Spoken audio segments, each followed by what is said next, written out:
Thank everybody for joining this discussion this morning. Stu Rosenblatt, and I'm joined by the esteemed Steve Fenberg.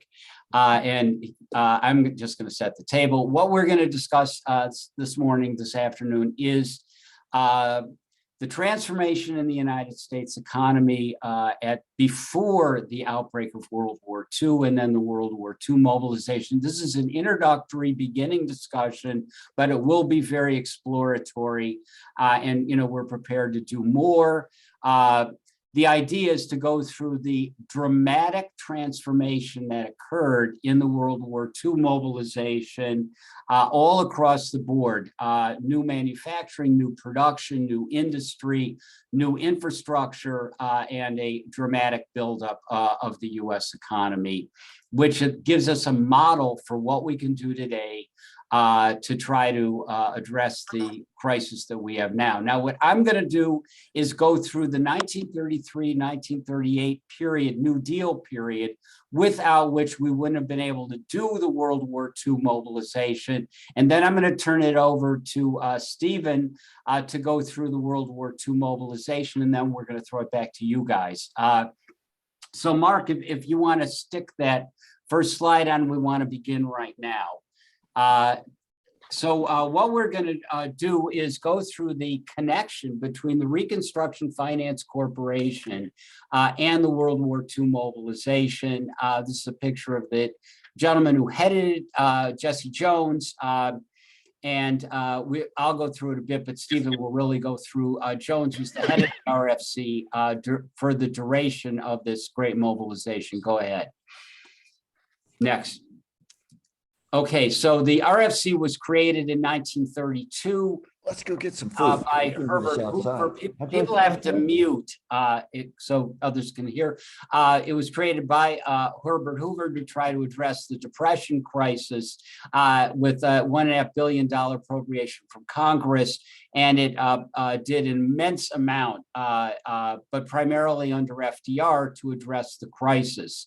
Initially, it addressed the banking collapse with loans and the collapse of the railroad system, and the two were interlinked through, bonds and whatnot. Okay, go ahead. Next. All right. So under FDR, it was dramatically increased. This is a picture of Jesse Jones at a RFC meeting. The RFC was given an appropriation by Congress, which was increased, but it had a bonding capability, so it can become self-financing. It had a revolving fund capability, so it could actually re-lend money, although in the process it also niftily paid back the government, as you can see. And it had loaned $800 billion within 3 years of FDR taking office. Go ahead. Next. All right. So the Reconstruction Finance Corporation was the kind of backstop behind a plethora of institutions created in the first 1 to 2. We're going to send everybody these slides. Created in the first 1 to 2 years of the New Deal. And it was the kind of granddaddy that sort of helped finance everything.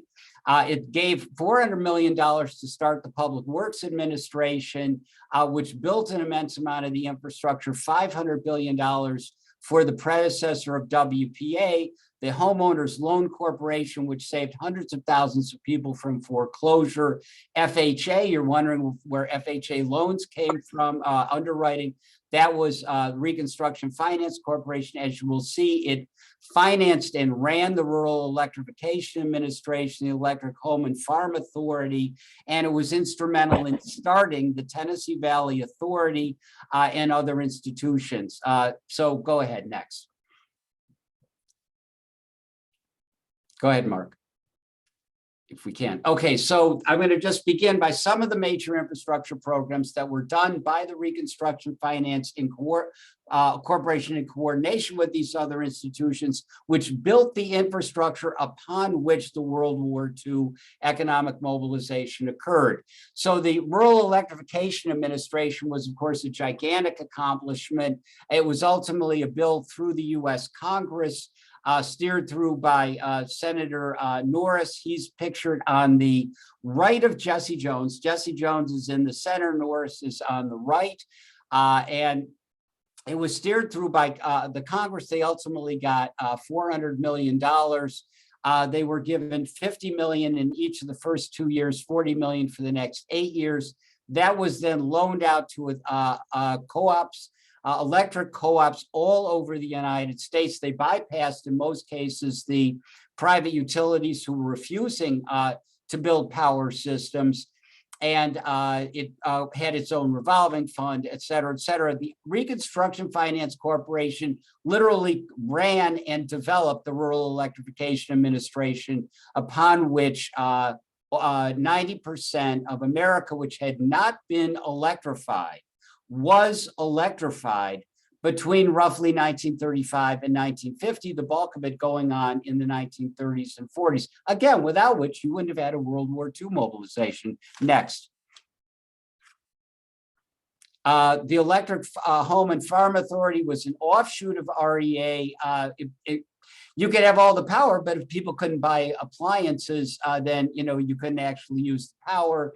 And so that was created in 1933, really as part of TVA, done by FDR, but then immediately taken over by the Reconstruction Finance Corporation, and did the lending into local banks, local corporations, distributors, and then made available very, very, very cheap loans to farmers and businessmen to buy appliances during the 1930s and 40s. Next.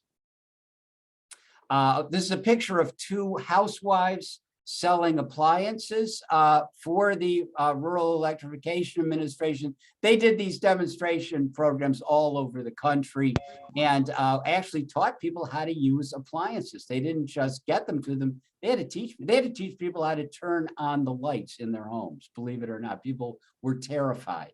They thought their homes would explode. Go ahead, next. Next, Mark. Okay, so Tennessee Valley Authority. I'm just going to go through a couple of the quick infrastructure programs. This was a landmark program, TVA. It built dams and water projects on the entirety of the Tennessee River, going from Virginia to Kentucky, and completely transformed an entire region of the United States. Go ahead, next slide.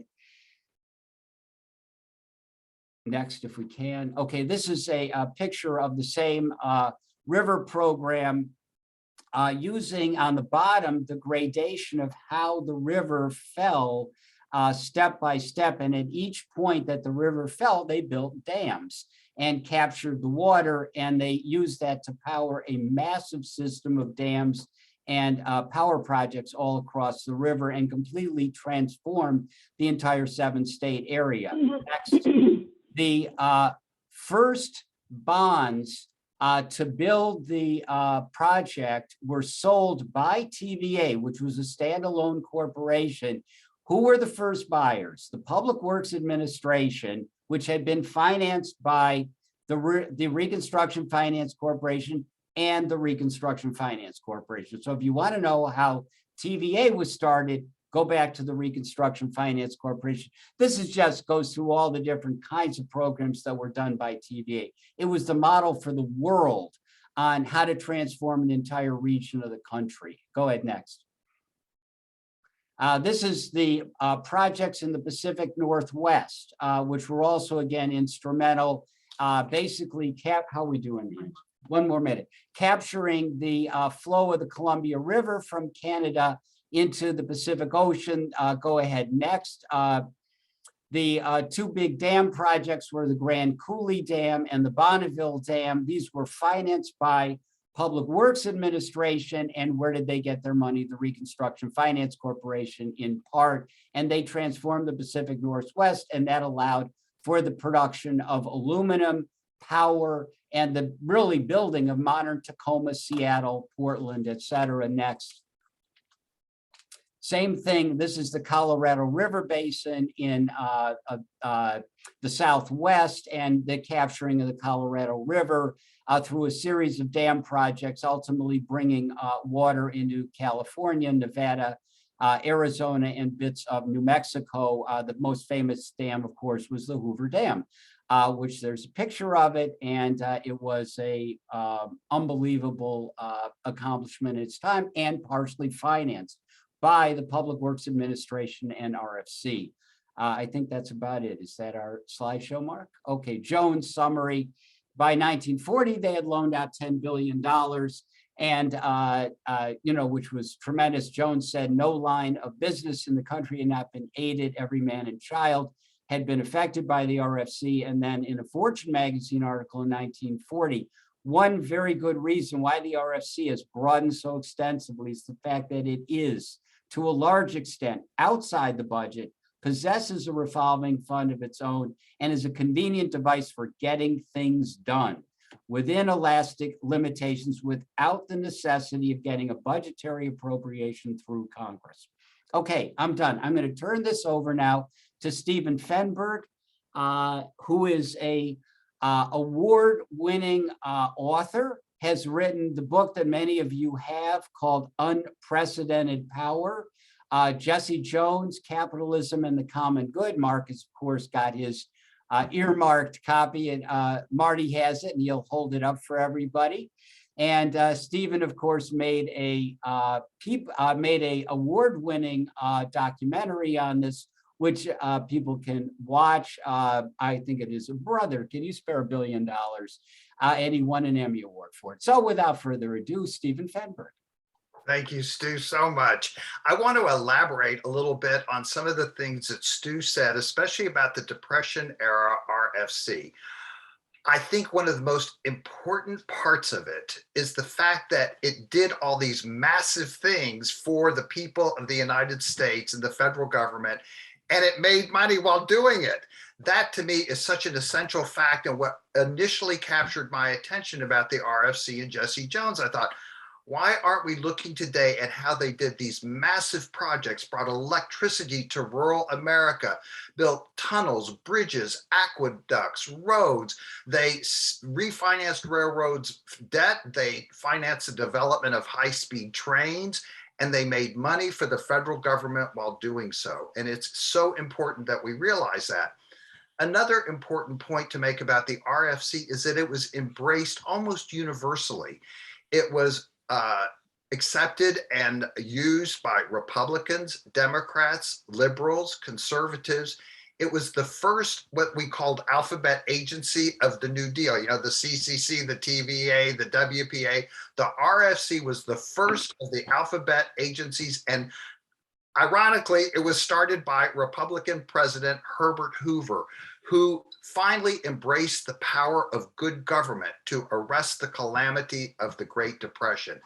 And I think that's what's most essential today as we consider a new infrastructure bank and what it can do for us today, is to realize that government is not our enemy, or as Jesse Jones said in 1937 about economic recovery, it cannot be accomplished if we allow ourselves to believe that government is the enemy. It's not, it's our partner, and we must embrace it as something to do patriotically as we consider the initiation of a new infrastructure bank modeled on the RFC. The RFC in 1939 essentially allowed the United States to become the arsenal of democracy. The United States in 1939, when Germany invaded Poland, ranked 17th in the world in terms of the manpower of its armed forces. We were tiny. We really had no significant military to speak of. That was in September of 1939. June 1940, within a matter of months, Congress passed legislation that allowed the RFC to build and buy plants of any kind to increase the nation's armed might, and it did. 18 months before the attacks on Pearl Harbor, the RFC began creating subsidiary corporations to increase the nation's armed might and to support the Allied forces in its fight against fascism and imperialism. The first corporation that it created was the Rubber Reserve Corporation. And we only had natural rubber back then for our tires to field the armed forces. So it immediately began to accumulate strategic materials from throughout the world, primarily tin and rubber. And so many of the things that the RFC did, whether during the Great Depression or World War II, are models for today. Right now, we are in need of chips to manufacture so many things. We are vulnerable because of rare earth minerals that are required so much for today's technology. All we need to do is look at the RFC and how it accumulated strategic materials and even manufactured strategic materials to fight and win World War II. I want to go back just one step to the New Deal and something that Stu was talking about, how these strategies can be applied to today. He talked about the REA and the Electric Home Farm Administration and how the RFC brought electricity to rural America and then helped people buy appliances on credit so they could plug into the modern age. The very same strategies that were used then can be used today to wire people's homes so that they can be in the digital age. It can help people retrofit their homes so they're storm resistant and energy efficient. And we have the mechanisms to do it.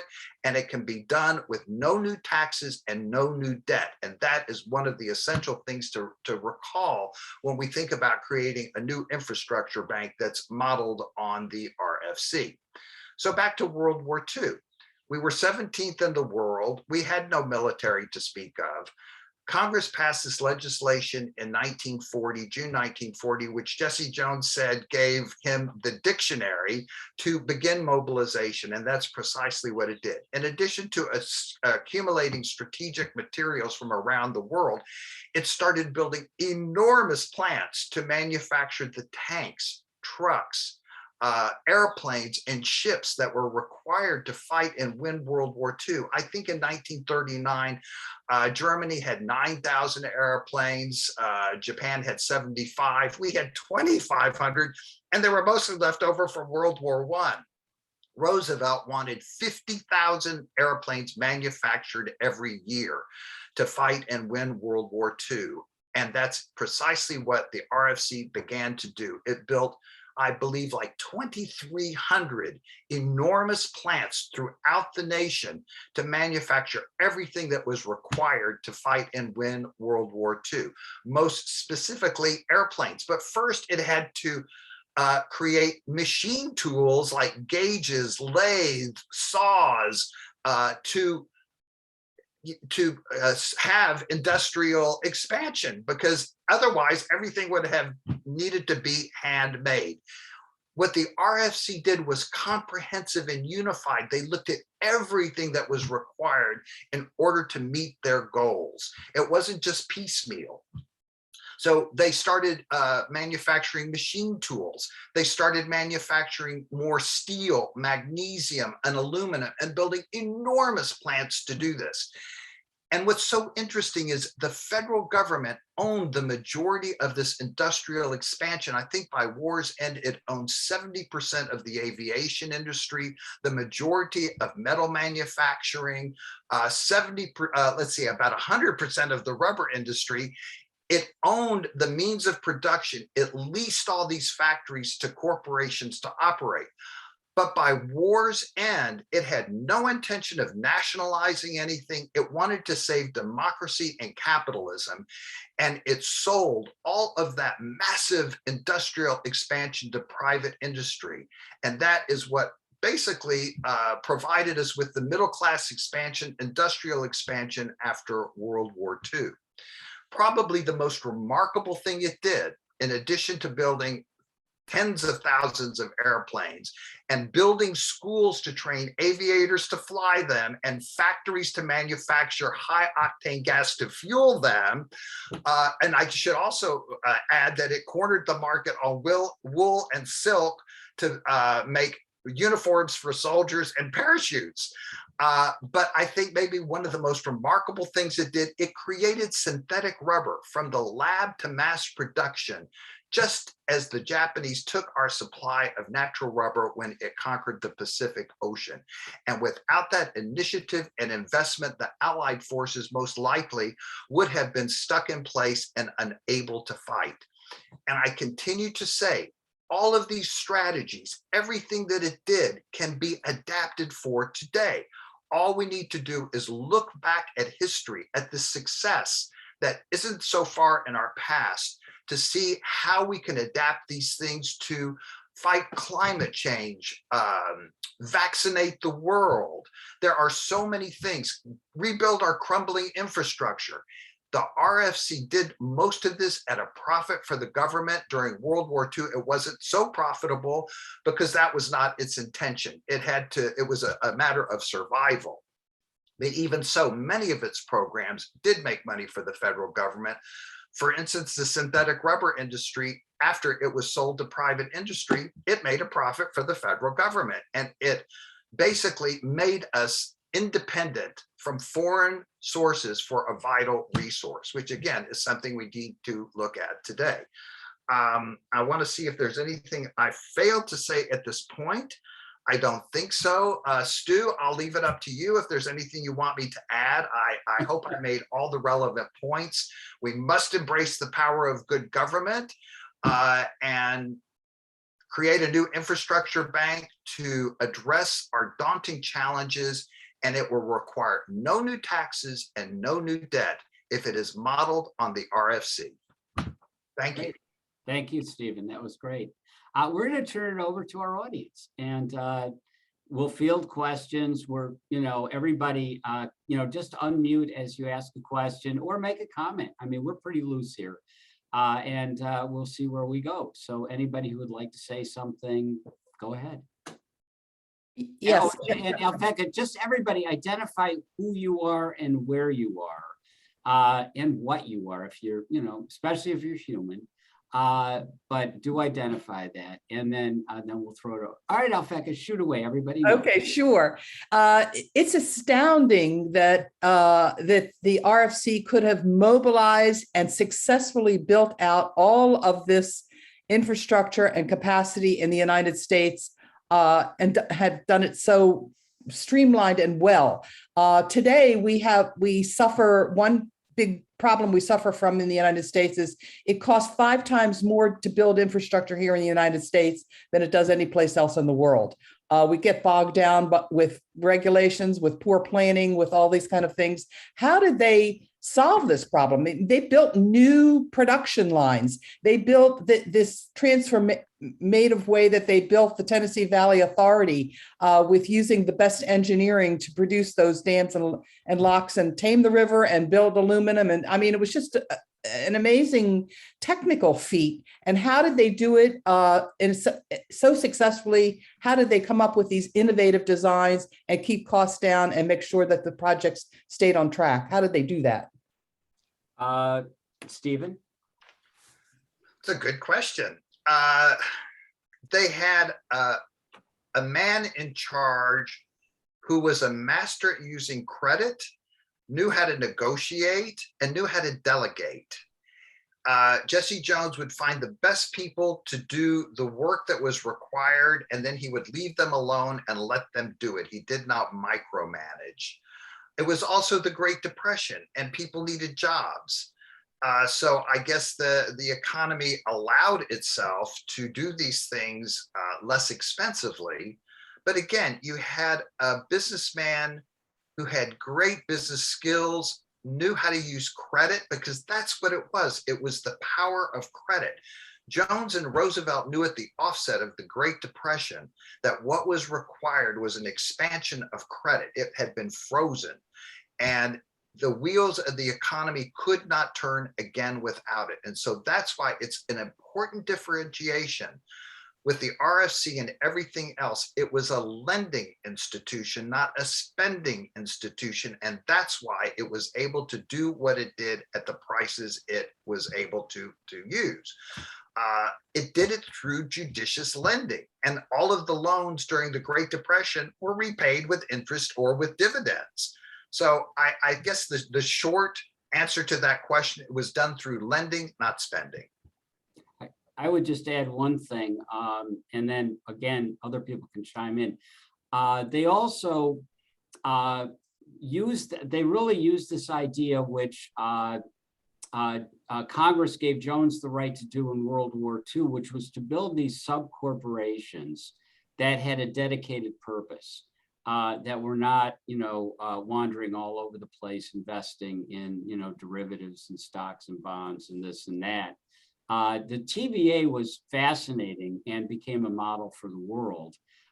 This was FDR's idea with Senator George Norris from Nebraska, even though he was a native Ohioan, I might add. They built it. They did not want the private utilities to get involved, even in developing the Tennessee Valley, because like Henry Ford had wanted to go in there and create some private power systems, but just for the private sector. And Norris's idea is this has to be a public enterprise for the greater good of everybody. And it's interesting, we incorporated a part of this into our bank proposal to view it as a regional development project, not as a, let's, tame the Tennessee River in one particular area, Muscle Shoals, and, leave the rest of the area to rot. So it was created from the beginning as a regional development program by Norris, coming out of the Senate. And it was Norris, by the way, who also created the Rural Electrification Administration, same principle. But TVA was created as a standalone corporation and was chartered for the purpose of doing all the things that it actually did. I'll let you go in just 1 second, Stephen. And again, it was done to expand production across the board, but to increase productivity. And it was the dramatic increase in productivity through the combination of all the simultaneous projects in TVA that made it this immensely successful enterprise. And then they also, as like Steven said with, Jesse Jones, they had a top guy named David Lilienthal, who was really a skilled public energy guy and ran TVA in a masterful way to accomplish all the things that it did. And again, it was financed in the beginning by RFC and PWA. Okay, go ahead, Stephen, sorry. I want to, elaborate a little bit more on this question about how could it do it so efficiently, economically. In order to get an RFC loan, for instance, with the railroads, there were qualifications. For instance, a top executive of a railroad that was coming to the RFC for a loan, Jones would say, well, that's fine, but you must reduce your salary to no more than the President of the United States if you want an RFC loan. You may not pay dividends to stockholders until the loans are repaid. And if your lines are in California and you're living in New York near Wall Street bankers, you've got to move to where your lines are located. So these loans were conditional, but they made sense because these salaries, like so many today, were extravagant. And there was no reason that anybody who was coming for a government loan should be making millions and millions of dollars until those loans were repaid. So there were conditions attached to these loans that make sense and make sense today if we indeed are going to do things like this. I think Ray Ellen has a question. Hey, yes. So Ray Ellen, well, no, it's not so simple. It's like with Jesse Jones and the presidents of these companies. Tell people who you are, where you are. Oh, okay. Hi, Ray Ellen Smith. I'm the treasurer for the Democratic Party of New Mexico, and I'm the president of a large indivisible group in New Mexico. And I'm helping out Stu and Alfeca in some minor ways. My question is around the workforce, really, because to mobilize a workforce of probably millions of people in a very short period of time would require a lot of retraining. I'm assuming a lot of folks were farmers, agricultural folks working on the land. They're out of jobs. We needed to train them to be machinists and engineers and architects and all kinds of things like that. Are there, when we do the National Infrastructure Bank, the new one, we're going to have a massive upskilling challenge as well, because a lot of people need digital skills, coding skills, computer skills, all kinds of things like that. So my question is, are there lessons that we can learn from the way this worked back in the 30s that we can apply when we're thinking about retraining and reskilling a workforce for the new National Infrastructure Bank? Thank you. I can talk. Stephen, go first, and then I'll just say something briefly. I had mentioned about the schools to train aviators to fly all these tens of thousands of airplanes that were being manufactured. The RFC financed the development of 62 schools to train aviators. And again, once they were finished with them, they sold them to private interests, but the federal government owned them and created them because there was no way there were enough people to be able to fly these planes. Like I said, we had 2,500. Roosevelt wanted 50,000 every year. So that's an example. A new infrastructure bank can fund the creation of schools to train people to adapt to the new economy. That's great. I would just add a couple of quick things. First of all, when the projects were created, both in the 30s and 40s, even though there was initial resistance, by the corporate executives in Detroit and elsewhere, they ultimately set up labor management groupings all over the place. And the labor movement were brought into the training process. So because there was this absolutely tremendous, unbelievable increase in the workforce almost overnight. That starting really in 1933, and they passed the bill to create what became the Public Works Administration in June of 1933. In October of 1933, they had shovels in the ground around the country. And within 2 years, they had projects, infrastructure projects, going in every single county in the United States. And so the way they did they did two things. In the infrastructure projects, they literally hired the unemployed. And in the first infrastructure projects, they made a preference for hiring unemployed union people. Because they had skills, but then they were trained on the job to build the various projects. These were road projects, school projects, bridge projects. I just went through some of the big water projects. And what they would do is they would start by taking people who were unskilled, like say at Hoover Dam or Bonneville Dam or the projects on the Colorado River. They would take the unskilled and just start putting them to work, hauling basic material. You have to imagine the amount of material. They said that this is hilarious, but there's so much concrete in the Grand Coulee Dam, which for folks in Northwest Washington know is on the Columbia River, kind of toward Spokane.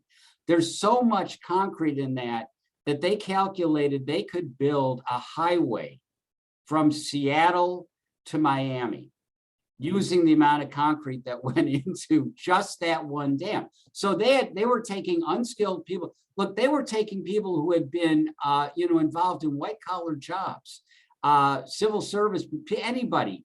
People would come to work in a suit and tie because they didn't have any other clothes, and they would be trained on the spot in these big infrastructure projects. And a lot of it would result in a massive increase in the union movement. By the World War II, 36% of the labor force was unionized. And that meant they had skills and high wages. And interestingly enough, GDP was increasing at the rate of, get this, 10 to 18% per year. I'll go back to that figure. 10 to 18% per year. Now, the other thing they did in the World War II mobilization is that they applied the mass production assembly line method of the Detroit auto industry to shipbuilding, airplane building, machine building, and they would create these massive assembly lines. We've seen, we could show pictures at some point of Willow Run, you know, in Detroit, which built the B-24 bomber. And for you West Coasters, you know that the airplane industry of Boeing and related, you know, were built in the Northwest. And what they would do is they broke down the jobs by their part on the assembly line. So they could take people who were unskilled and put them on assembly lines and train them as the war production was going on. And this is Rosie the Riveter, women in some industries, blacks, the shipbuilding industry, all of the heavy industries. And then the aircraft industry was frankly notoriously despicable for the racist policies that refused to hire black, by and large, not everywhere, blacks and Hispanic Americans, you know, and that changed somewhat. But anyhow, so that's how the training went. Immense amount was on the job. I'll be quiet. Steven, do you want to weigh back in? I didn't mean. No, I've said enough. I want to hear what the audience has to ask. Yeah, go ahead, guys and gals. Please, you know, you got Steve Fenberg. I mean, you know, throw stuff out at him or make comments. Go ahead, Mark. Yes, Stu, I wanted to agree completely with you. What you said was 100% correct. Here at the, I guess it's Mark Strand, out of New Mexico. No, nobody gets to speak till they identify themselves. You are correct. I'm sorry, Stu. Mark Strand, president of the Central New Mexico Labor Council here in New Mexico, and assistant business manager at International Brotherhood of Electrical Workers. And that is exactly what we do today. Is we take people off the street. We make them ground hands. We take them out there to make sure that they are qualified to do the work, to make sure that this is an industry that they want to be in. I mean, it's not made for everybody. When you're out there climbing a pole and playing with electricity, a lot of people can't do it, and we understand that. So we do take people, we start them out as a groundman. We start them out learning the material, learning what it's like. There's a lot of work to be done on the ground, in the trenches, hauling that material out there, getting it done. It's not just all up in the air. So we start people out on the ground and make sure that this is what they want to do. And then from there, we progress them up through their apprenticeship, pay them on the job so they learn as they're getting paid, and then grow them up from there.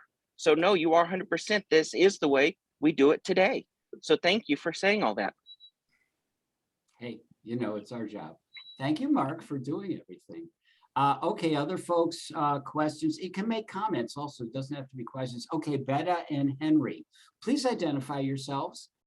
Hello, Henry Marshall and Betta de Boer. We're lifelong Democrats. We live in the Netherlands. We vote overseas. We're both very good friends of Steven Fenberg for many, many years. Hello, Steven. I wish you would speak to a little bit of a farther looking possibility that if we had the possibility to have a structure that would support the magnitude of the work that Jesse Jones took on, and if we had someone with the kind of vision and power that Jesse Jones had, what might we learn from his experience in the 30s? What would it look like tackling global warming? I mean, what would happen if these pieces could start flowing with some visionary, powerful leadership? Well, the first thing that must occur is we have to establish an infrastructure bank that is modeled on the RFC. The leadership will come. I mean, you need to identify somebody who can drive it, lead it, but the model is there in the RFC. The RFC addressed the calamity of the Great Depression. It addressed the threat of World War II. And we have similar situations today that we can adapt strategies from the RFC. I always go back to the EHFA, the Electric Home Farm Authority. That is the way we can help people retrofit their homes so they're storm resistant, energy efficient, and wired for the modern age, the digital age.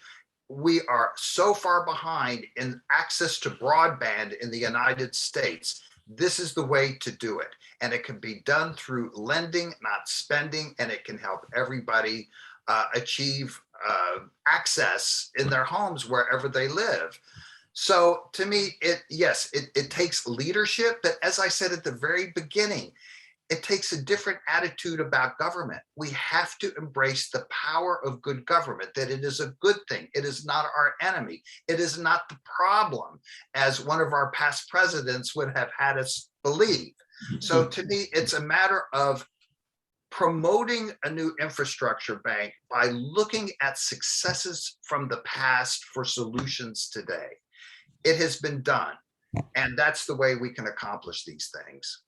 Thank you so much. Thank you for your questions, and good to see you both. Hey. Thank you, Netherlands. I'm going to do something out of order, and then I'm going to also chime in to answer Carl Peterson's question, which you put in the chat. I will answer it, Carl, but I'm going to use the power of the chair. Senator Hasegawa, do you want to say hello to people and maybe make a statement or ask a question? We're joined by a state senator from Washington. I don't know if you're listening or would like to unmute and make a comment.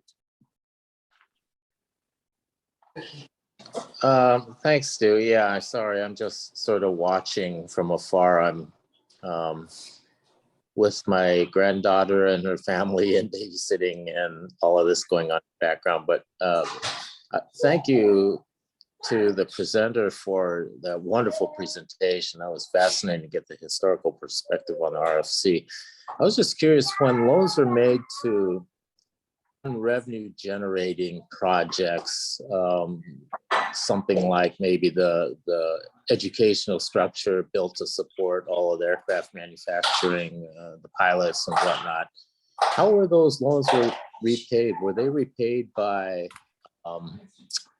appropriations from the federal government, or were students charged student loan fees, or how did that all work? I'm curious. I wish I could answer that question with specific examples about the aviation schools. The World War II efforts were a little different than the Great Depression efforts. I think Jesse Jones and the RFC, they were more concerned about getting back their investments during the Great Depression than they were during World War II. It was really, a national emergency, a global emergency of survival. So it was almost like they threw caution to the wind on a lot of this stuff. But as far as the loans were made with the idea that they would be repaid. It wasn't with the idea that the federal government would make money at it. It just so happened that's what occurred. And for instance, I always like the Electric Home Farm Authority. So Jesse Jones, the RFC started that in the 1930s. And they liquidated it in 1943, which I think is also an important point to realize, that not everything that it created was meant to last in perpetuity. Once it had its useful life was over, they said, it's time to abolish this. We don't need it anymore. It doesn't have to exist forever and ever. So after the EHFA had helped over 1 million citizens buy appliances, it was liquidated in 1943, and Jesse Jones reported, and it returned a tidy profit to the federal government. And the way that worked, let's say a farmer would go into an appliance store and he'd buy a refrigerator, a stove, a toaster, a pump, a fan, a radio, and he would take all that stuff home. The RFC would reimburse the store for those purchases. Then the utility company that was selling its new power to its new customer would add a charge in the customer's bill every month for those appliances with a little bit of interest, and forward those proceeds back to the RFC. And that's the way that worked. And from those little tiny bits of interest, and the interest was always lower than the market rates, from those interest payments, that's how the RFC made some money on some of the loans that it made. But they were always below market rates. And they enabled people to buy things that otherwise they would not have been able to afford, because Jesse Jones understood the power of credit and why it was necessary to extend it to people, not just large corporations, but individuals who wanted to buy a radio and a fan. So that can give you an example of how those loans operated and how we can structure them again today like that to retrofit homes so they're wired, energy efficient, and storm resistant.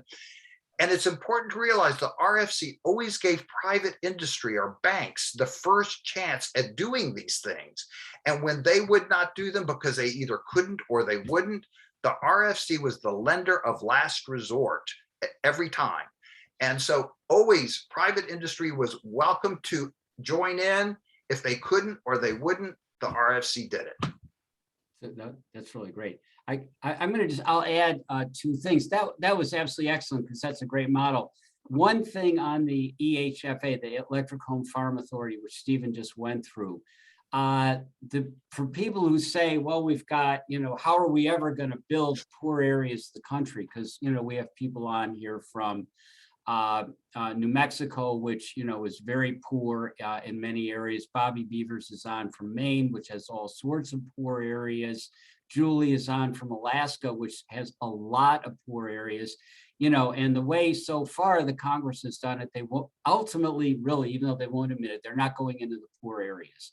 And what Jesse Jones did, and what David Lilienthal at TVA did, and what was done by Cook and others at REA, they went into the most impoverished areas.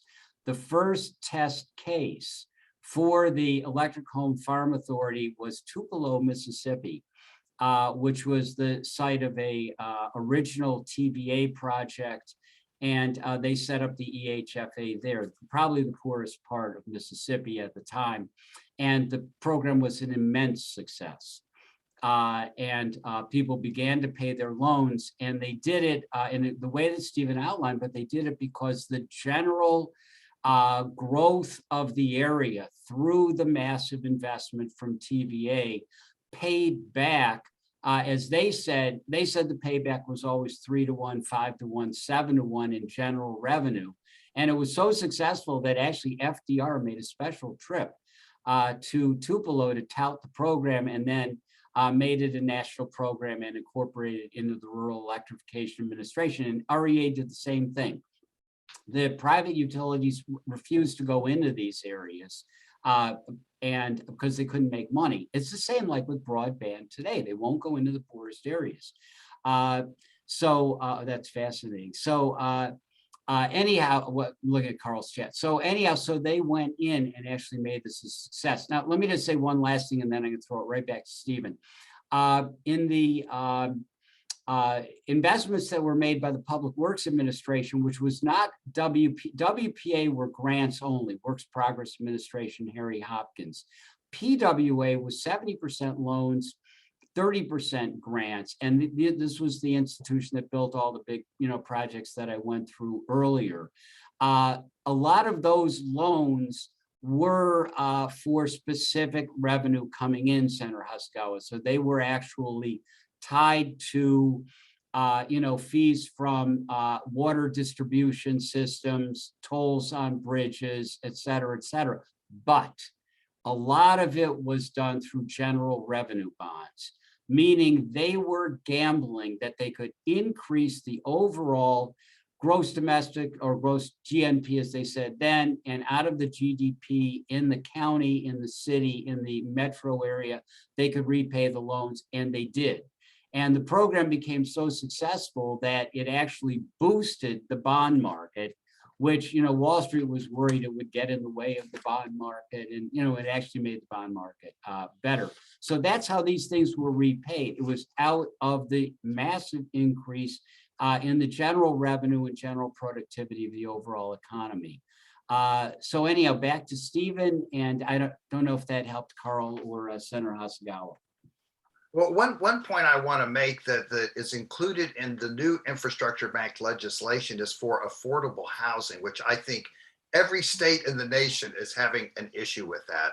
And you correct me if I'm wrong, but I believe that the new bill has provisions for 7 million new affordable houses. The RFC, again, is a model for this because during World War II, tens of thousands of people were pouring into Washington, D.C., and they had no place to live. So again, the RFC stepped in and it built housing. I think back then it was about 7,000 units just in Washington, D.C. alone. And it owned them. A lot, things that weren't necessarily done by lending, the RFC did by ownership and then selling it later to private corporations or private interests, which is exactly what it did with the housing in Washington, D.C. Again, a model that we can look at today.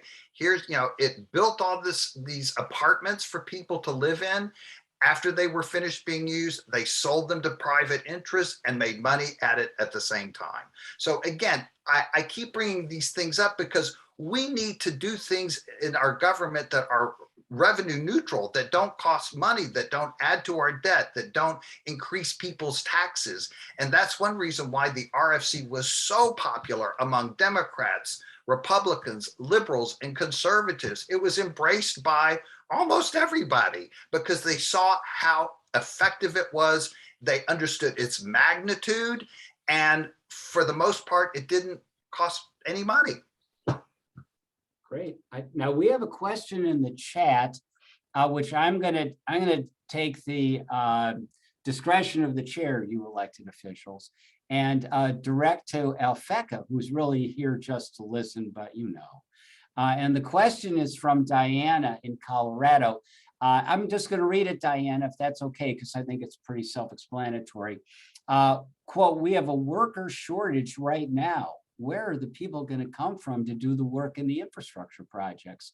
So maybe Alfecca wants to address that, and then back to Steven. So this is a combination thing. We've hired a lot of workers back coming out of COVID. Actually, we're not using our workforce effectively right now. So the measure of productivity is way down on account of having so many workers in these jobs. But there's a lot of churn in the market right now, in the workforce market, as people are going from one job to another to raise their wages. So that's a separate issue from getting workers for the National Infrastructure Bank's construction projects. But the main way that we'll be attracting these workers is simply by offering them higher wages, which is the main thing that they're looking for. So they'll be coming out of Walmart jobs. Come on, you work for Walmart, you're working at less than the minimum wage, and you need food stamps in order for your family to survive. There's something just totally not right with that. Walmart needs to not be subsidized by the American government by keeping its workforce low. And the cost that it'll have to pay is that it's going to lose workers to the National Infrastructure Bank in these construction projects. Higher wages will attract them. Full benefits will attract them. We also need to provide a place for them to live. I mean, we have plumbers and pipe fitters. My plumber is located 50 miles away in the Shenandoah Valley, and he has to commute in because he can't afford to own a house in Northern Virginia. So we need to find affordable housing. We need to get a much bigger portion of this housing dedicated for very low income workers. And then we'll be solving their problem by two ways. We'll be giving them higher paying jobs, and we'll be providing affordable housing, increasing the supply in their area where they're working. And altogether, that will, as a combination package, attract workers to these new jobs. And when we can offer them fully certified, great paying, long-term, into the future, family sustaining wage jobs that will sustain their families, they will be attracted for sure into these industries. That will be it will take a change and shift. We have a shift. We have a kind of a feeling in the United States where we wouldn't want to take maybe construction type jobs. We have to have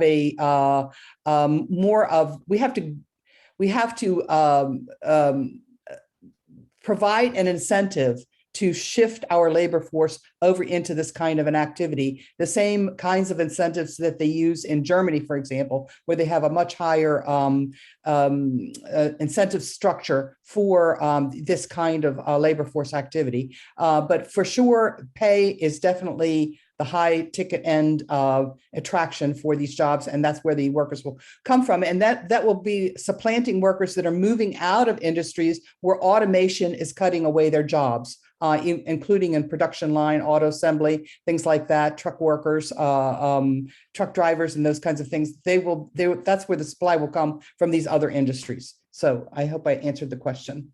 Yeah, sure. 3/4. And I want to add in something too. Yeah, go ahead, Stephen, and then I think Joanne has a question. So we'll go to Stephen. I'll be very brief. The railroads, again, are a great model to look at. The loans were conditional. For instance, there's a great political cartoon of Jesse Jones handing a bag of money to some railroad tycoons, and he's pointing to the Wall Street bankers. He said, this is not to pay back your loans. This is not to pay dividends. This is to employ workers, maintain the lines, and improve the lines. This was a national security issue as much as it was an economic issue. But if the industries wanted these long-term, low-interest loans, they were conditional. And Alfecca, answered it beautifully. I mean, you've got to pay living wages. Again, if you look at 1928, when the income distribution, the top 1% was making 23% of the income. And Jesse Jones would say, the distance between the hovel and the palace is too great. If we ever have any social disturbance, it will be due to this. And so if you want a new infrastructure bank loan, pay your workers an appropriate wage. Great, excellent. I think Joanne has a question, but we have to have her identify herself, whoever she is. Joanne. Hi, I'm Joanne Tosti-Vasey. I'm a council member in a very small town in central Pennsylvania called Bellefonte. Don't know where it's at, know where Penn State University is. I'm 12 miles north of that. My question is that I just found out about this a couple of days ago. In several states around the country, there are state infrastructure banks. How were these set up at the same time? How do they interact, and what would they be like working with a new national infrastructure bank? All right, Alfecca, you want to jump in again? I know you're only supposed to be here as a onlooker. Well, there are two layers of state infrastructure banks. One were of 33 banks that were created some number of years ago with small infusions from budgets to get them started. And they're essentially revolving funds. They never got very large, and most of them have become defunct because they were not continuing to be propped up with additional lending money. A second set of banks is a little bit different. They're more like the Bank of North Dakota, which is a regular state-owned commercial bank. And there are other proposals for similar banks. Senator Hasagawa's got one in Washington. There's a similar proposal in Nevada. Some other states are coming up with these state banks.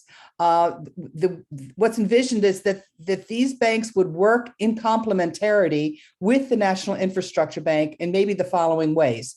The National Infrastructure Bank could do really large mega projects that would be big regional development projects that could go across state lines, like building a high-speed rail system, like building a dam or waterway system to service several states at the same time. And actually the state banks, if they become enacted, can act as storefronts for the National Infrastructure Bank to receive applications for project loans from local municipalities. Their loan officers could act as a storefront for the NIB and for a fee. And then those state banks could also pick up all the secondary business that's going to come out of the growth that the NIB generates. The secondary businesses will be small businesses that want to come in as contractors or that sell secondary products to support the restaurants and housing and things like that that can support the main thrust of the GDP growth that the NIB is stimulating. So we see a symbiosis there. And we'll be able to take on big ticket items. Normally, these state banks are a smaller scale. Their capitalization is much smaller than what we envisage for the bank. And they could do a panoply of type of loans, whereas the National Infrastructure Bank would be lending primarily for infrastructure projects. Thanks. I'm going to add one. May I Can you just to say something? Alfeka, would you introduce yourself so the rest of the people here know who you are? I guess most people that I recognize all these names except for maybe Betty and Henry, but I'm Alfeka Mutardi. I'm a macroeconomist. I worked for 25 years at the International Monetary Fund, and now I'm the lead economist advising on this National Infrastructure Bank proposal and do a lot of the presentations on the bank. Thank you, Alfeka. Good. I'll add one very quick thing. Oh, this is fast. We're getting nice stuff in the chat. I know we have smart people on this call. On some of these infrastructure banks, there are a number of the banks that are kind of in between the categories Alfeka identified, which she's familiar with. One, there are three infrastructure banks that are significant at a state level. One is Pennsylvania, where you are, Rhode Island, and New Jersey, and there may be a few others that have enough capitalization from the states. I think the one in Pennsylvania is transportation only, and it gets money from the Department of Transportation. And it is able to leverage that money to some extent and is able to work with the Department of Transportation to build transportation related projects, which is really good. Its only drawback is that it's too small. But it would, again, as Alfeka said, partner with the National Infrastructure Bank. The ones in Rhode Island and New Jersey are bigger and are significant and are able to build, and they are, again, get their money from the state, and they are able to help build numbers of infrastructure projects. We met with the chair of the New Jersey Bank, and he loves our bank. He said the problem is they're too small, but also they're just too small, number one. But number two, they can't cross state lines. And he said that's a really big problem because, you know, New Jersey, obviously, they got this crazy Hudson River, which apparently nobody can figure out. No, I'm just kidding. You know, they've got these tunnels under there. You know, then, you know, people from New Jersey actually go to Pennsylvania, if you can believe it, through bridges. Oh, gee. I know. And then they even go to Delaware. So he cracked us up. He said, that we try to have meetings on the Delaware Memorial Bridge issue. For people who've ever driven over this bridge, boy, take your life in your hands. We need a new bridge. But it is run by Pennsylvania, New Jersey, and Delaware, and nobody attends the meetings because nobody knows who has ultimate jurisdiction and financing. And he said, if the NIB were around, you guys could run the meetings, we'd all come, you'd have the money, and, you know, we could fix and, you know, repair all this stuff. So it's mostly a question of size and you know, going across state lines and things like that. But otherwise, they would be able to partner with the NIB. All right, somebody else had their hand up.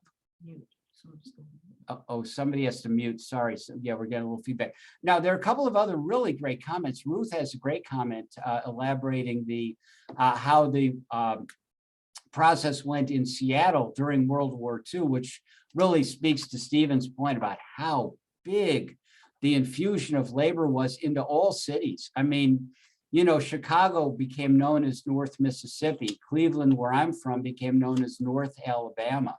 And people were just moving in, you know, from these cities to go into the industries in World War II, and housing had to be built. The Bobby Beavers, you want to talk a minute about the refugee question? Introduce yourself if you don't mind.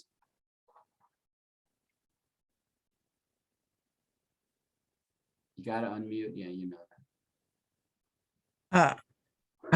I was just offering it as a suggestion. I'm Bobby Beavers. I was formerly in the Maine House for 6 years, and I'm about to turn 80, and I'm slowing down significantly.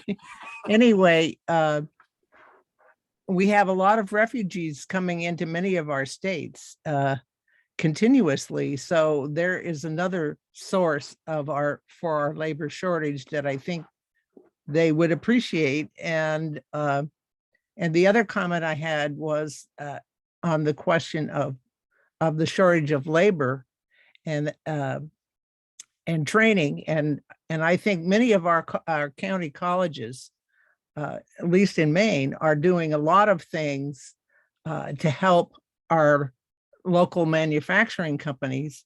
And I think that's something that they could take on and would be willing to for training for some of the jobs that you are going to be involved in this. Oh, yeah. No, it's going to be all hands on deck. We're going to use all of them. Mark, at some point, will tell us about the union apprentice programs, which are, of course, really very high level and really would, as we've been told, would be, they would just open up as the jobs were being created. And so it would be a massive expansion. I don't know if Mark looks like he's unmuting here. I can't tell. Are you unmuting, Mark, or are you walking around? Stu, if you want me to talk, I'm always happy to talk. But yes, we've been reaching out to high schools, which has been a major place that has dropped out significantly. When schools went to removing a lot of the curriculum about electrical, plumbing, and everything else, students aren't aware of it. So that's where we had a lot of shortages. Now we're reaching out and letting them know, hey, this is a field. This is something that you guys can do. We've been in a shortfall for a long time, but we're starting to turn it around. Make sure that we reach these kids and make sure that they know this is a great opportunity. As I like to say, it's an opportunity that allowed me to give my wife the opportunity to raise our kids. I have 3 kids, which because of the union, I was able to get a decent enough wage to allow my wife the opportunity to stay home. I didn't force her. She wanted to stay home with our kids. So it is a great field out here. It's a great apprenticeship, and there's no loans. You start from day one working. An apprenticeship is a great aspect that we just really need to get the word out there and let people know that we are available and there are jobs here ready to go. That's great. Yeah, no, that can be really scaled up. I'm going to use the power of the chair, such as this. I don't know if Julie in Alaska want to comment, or Scott Coons in Florida. I know they've been heavily involved in this, and then we'll see if there are any other questions, and we'll, kind of go toward an end. Julie, I don't know if you want to comment, or Scott. And you don't have to, but if you want to, Scott, there you go. No. If they can hear me, maybe not. Okay. All right. They might chime in. We'll see. Did I hear somebody unmute there? No.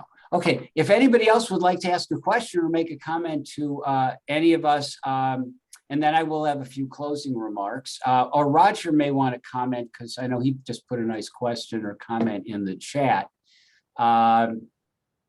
Hi, Roger. Identify yourself. Not allowed to talk till you tell people who you are. What's that? I didn't hear you. Identify yourself. Oh, okay. Yeah, I'm Roger Meadows. I'm with trying to, just an activist trying to get public banking in New York State. And I drive for a living.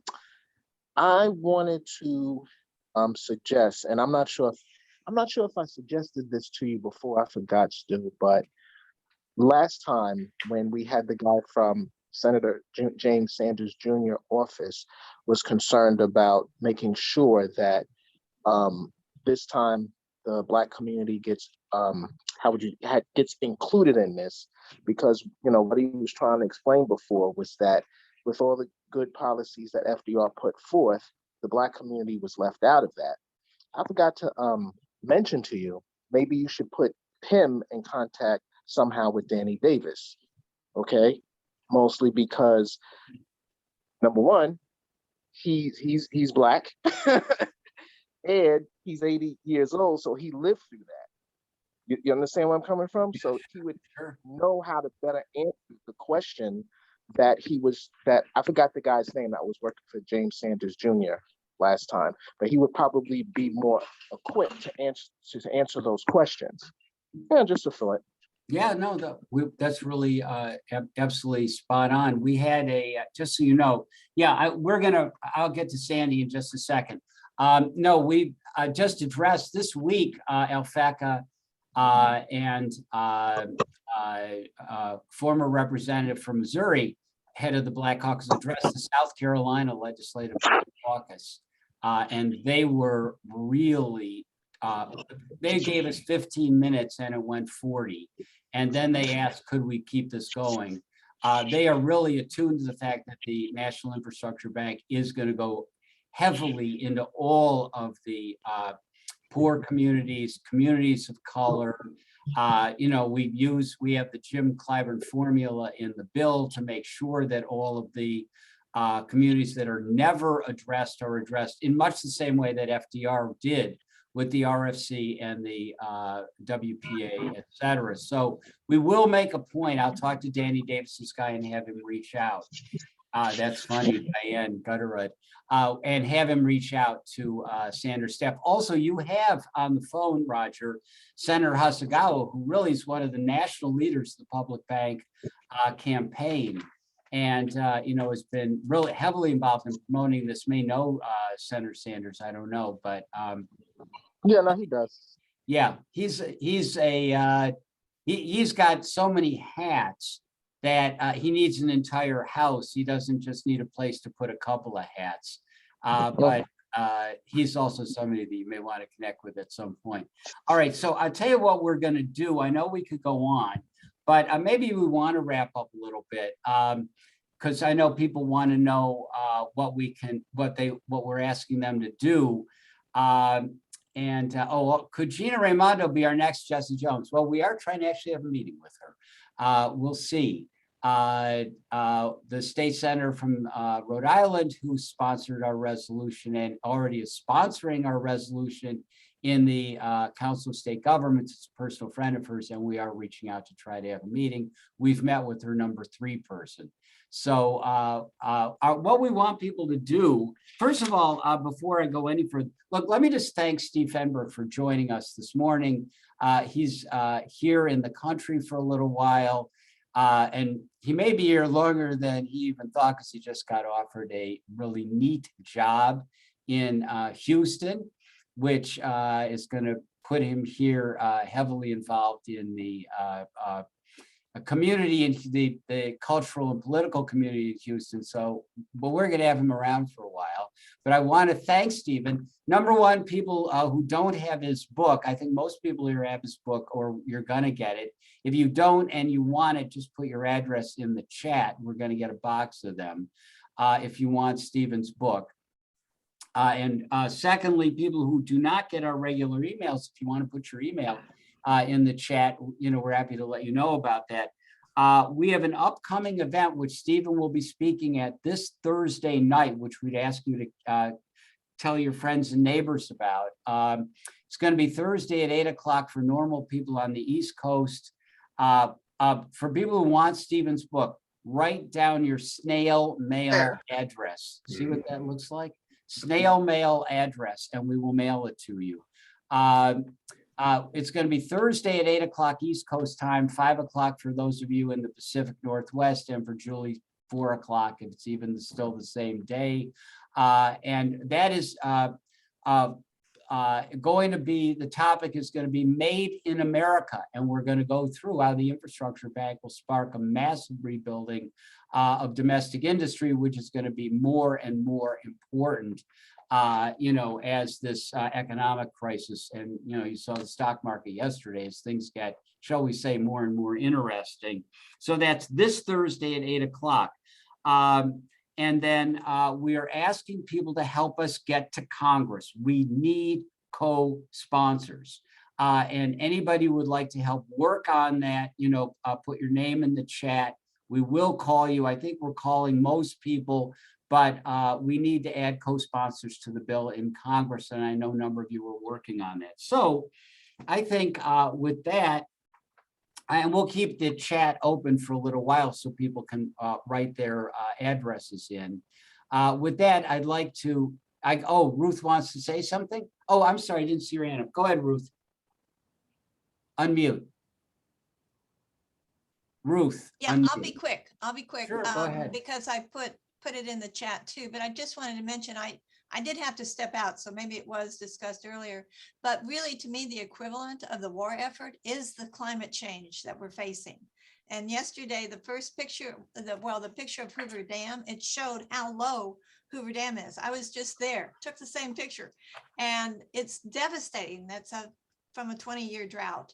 And between the fires, the droughts, and all the impacts, this is to me the equivalent of the war effort that we need.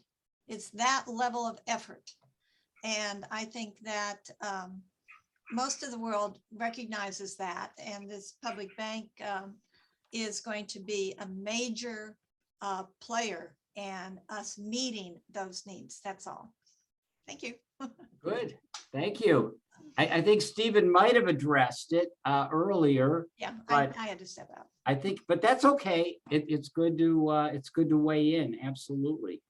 You know, if I may just throw in one Sure, thing, go because ahead. you know, I talked earlier about, because again, if we want to embrace a bank like this, it has to be nonpartisan. We need to embrace this patriotically. And when I picked up my book, I remembered I need to make a point about this. These are two Democrats, Roosevelt and Jesse Jones.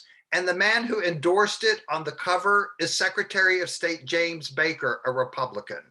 And that he says it's a must read for those wanting to learn how a great nation and a great man can respond to difficult challenges. And I say that not to promote my book, but to promote the concept of a new infrastructure bank modeled on the RFC. All right, there you go. And that's my closing statement. Well, that was great. Okay, I think we're going to wrap this session up. It is recorded, so folks who want it, it's available. You can just, email the coalition email is, well, you can email me or you can email the coalition. The coalition is info, I-N-F-O, at nibcoalition.com.